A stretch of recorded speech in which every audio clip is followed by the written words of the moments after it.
আসসালামু আলাইকুম। তারেক জিয়া, অন্য হিসেবে তারেক রহমান, অর্থাৎ শহীদ প্রেসিডেন্ট জিয়াউর রহমানের ছেলে, সাবেক প্রধানমন্ত্রী বেগম খালেদা জিয়ার ছেলে তারেক রহমান ইতিমধ্যেই বিএনপির ভারপ্রাপ্ত চেয়ারম্যান থেকে পরিপূর্ণভাবে দায়িত্ব গ্রহণ করে বিএনপির চেয়ারম্যান হয়েছেন। অতঃপর তিনি গতকালই বাংলাদেশের শীর্ষস্থানীয় সংবাদপত্র সহ বিভিন্ন সংবাদ সংস্থা এবং সিনিয়র সাংবাদিকদের সাথে মত বিনিময় করেছেন। সেখানে তিনি বলেছেন, পরিষ্কার করে বলেছেন, আমরা তার রাজনৈতিক প্রজ্ঞার পরিচয় সেখানে পাই। রাজনৈতিক মতবিভেদ যেন জাতিকে বিভক্ত না করে তিনি পারস্পরিক সম্পর্কের কথা বলেছেন, সৌহার্দ্যপূর্ণ সম্পর্কের কথা বলেছেন। কিন্তু আমরা রাজনীতিতে কিন্তু তিনি প্রতিহিংসা ভুলে যাওয়ার কথা বলেছেন, কিন্তু আমরা রাজনৈতিক মাঠে ময়দানে যেটা দেখছি সেটা কিন্তু একেবারেই ভালো উদাহরণ নয়। হাসিনার আমলে বা বিগত স্বৈরশাসনের আমলে খুনের চেয়ে গুম হয়েছে বেশি। তিনি শেষ দিকে এসে অনেক মানুষকে খুন করেও ক্ষমতা থাকতে চেয়েছিলেন, কিন্তু পারেননি। উত্তাল জনতার রুদ্ররোষে ভেসে গেছে ফেসিবাদের তক্তে তাউস। তিনি পালিয়ে গেছেন, ভারতে আশ্রয় নিয়েছেন। যাই হোক, কিন্তু এখন কিন্তু গুম বলতে গেলে হচ্ছে না, কিন্তু খুন হচ্ছে প্রতিদিন, এবং অন্যান্য খুনের পাশাপাশি রাজনৈতিক খুন বেড়ে গেছে। সারা দেশে আমরা দেখছি যে রাজনৈতিক খুনাখুনি অনেক বেড়ে গেছে। এটা খুবই উদ্বেগজনক। এই সরকার, অন্তর্বর্তী সরকার, দেশের আইনশৃঙ্খলা পরিস্থিতির কোনো উন্নতি করতে পারেনি। অন্যান্য ক্ষেত্রেও তাদের অনেক ব্যর্থতা আছে, কিন্তু এই জায়গাটা তাদের ব্যর্থতা সবচেয়ে বেশি। বিশেষত ফেসিবাদী বিরোধী আন্দোলন, শেখ হাসিনা বিরোধী আন্দোলনের সময় বা তাকে উৎখাতের সময় যে অস্ত্রগুলো লুট হয়েছে সেগুলি কিন্তু খুব একটা উদ্ধার হয়নি। সরকার চেষ্টা করছে, কিন্তু উদ্ধার হচ্ছে না। সেগুলো এই আইন শৃঙ্খলা পরিস্থিতি অবনতির কাজে ব্যবহার হচ্ছে বলে এবং আরও হবে বলে অনেকে ইতিমধ্যে আশঙ্কা প্রকাশ করেছেন। আমরা তারা সুস্পষ্ট আলামত দেখতে পাচ্ছি,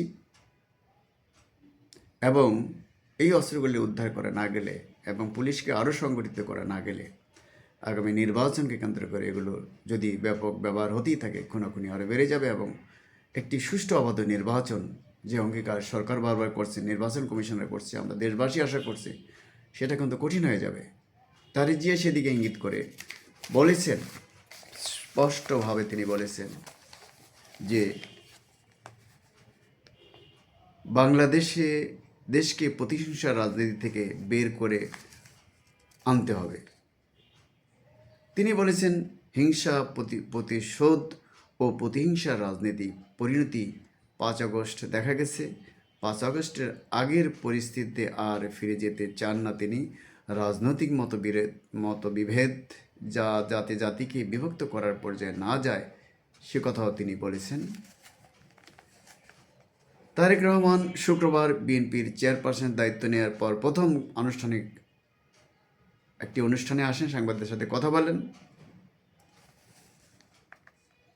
তিনি প্রতিহিংসা রাজনীতি পরিহার করে দেশকে সঠিক পথে নিয়ে যেতে চান। তিনি বলেন, আমরা এক পাশে 1981 সালের একটি জানাজা, আরেক পাশে 2025 সালের 31 ডিসেম্বরে জানাজা, এবং তৃতীয় পাশে 2024 সালের 5 আগস্ট। এসব ঘটনা সামনে রাখলে বোঝা যায় আগের অবস্থায় ফেরার কোনো প্রয়োজন নেই। সব রাজনৈতিক পক্ষকে আলোচনার মাধ্যমে সমাধানের খোঁজার আহ্বান জানিয়ে বিএনপির নতুন চেয়ারম্যান বলেন, মতপার্থক্য তো থাকতেই পারে, কিন্তু সেটা যেন কোনোভাবেই মতবিভেদ বা জাতিকে বিভক্ত করার পর্যায়ে না যায়।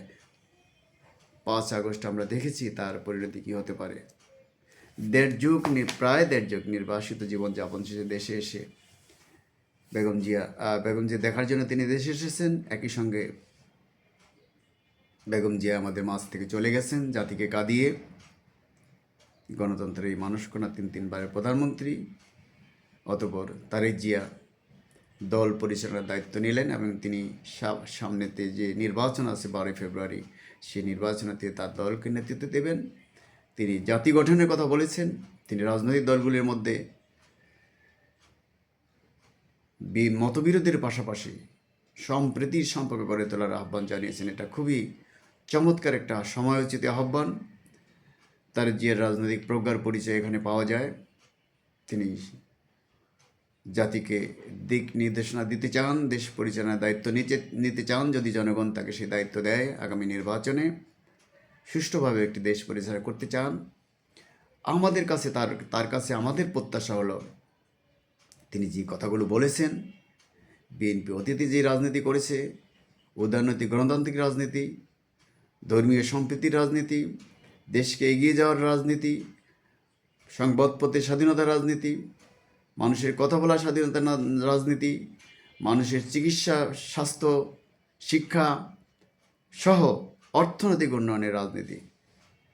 তিনি আগেই অর্থনৈতিক উন্নয়নের রাজনীতির কথা বলেছেন, যেটা খুব বেশি দরকার আমাদের মতো তৃতীয় বিশ্বের এই দেশে। মানুষের ভাগ্যের উন্নয়ন দরকার। এগুলি কেবল কথার কথা নয়, কাজে পরিণত করতে হবে। মানুষের কর্মসংস্থানের ব্যবস্থা করতে হবে, অর্থনীতিকে চাঙ্গা করতে হবে, যেটা এখনও খুব খারাপ অবস্থায় রয়েছে। আমরা তারিক জিয়ার কাছে সেগুলি সবই আশা করব। নির্বাচনে আশা করি আমরা বিএনপি জয়লাভ করবে। তবে নির্বাচনে যে জামাত ভালো করবে এবং তাদের যে জয়লাভের কিছুটা হলেও সম্ভাবনা রয়েছে তা আমরা কিন্তু বুঝতে পারছি। জগন্নাথ বিশ্ববিদ্যালয় ছাত্র সংসদ নির্বাচনে ছাত্র শিবির ভালো করেছে। তার আগে ঢাকা বিশ্ববিদ্যালয়, জাহাঙ্গীরনগর বিশ্ববিদ্যালয়, চট্টগ্রাম বিশ্ববিদ্যালয়, রাজশাহী বিশ্ববিদ্যালয় তারা ভালো করেছে। ধারাবাহিকভাবে তারা বিশ্ববিদ্যালয় সংসদ নির্বাচনগুলোতে ছাত্র শিবির ভালো করছে। আমরা ভালো করে জানি যে শিবির জামাত ইসলামের ছাত্র সংগঠন। তো বোঝা যায় যে কেবল বিশ্ববিদ্যালয়গুলিতেই নয়, জাতীয়ভাবে দেশে জামাতের সমর্থন কিছুটা হলেও বেড়েছে। অতীতের 5-7% বিপরীতে এখন হয়তো তাদের প্রতি মানুষের সমর্থন, ভালোবাসা বেড়েছে। কারণ অতীতে যে দলগুলো ক্ষমতায় ছিল তাদের রেকর্ড খুব ভালো নয়। কিন্তু এই রাজনীতিকে সামনে রেখে জামাতের যে বট বাহিনী আছে তারা ব্যাপক অপপ্রচার চালাচ্ছে বিএনপির বিরুদ্ধে। অত্যন্ত নোংরা ভাষায় ভিডিও ছাড়ছে তারা।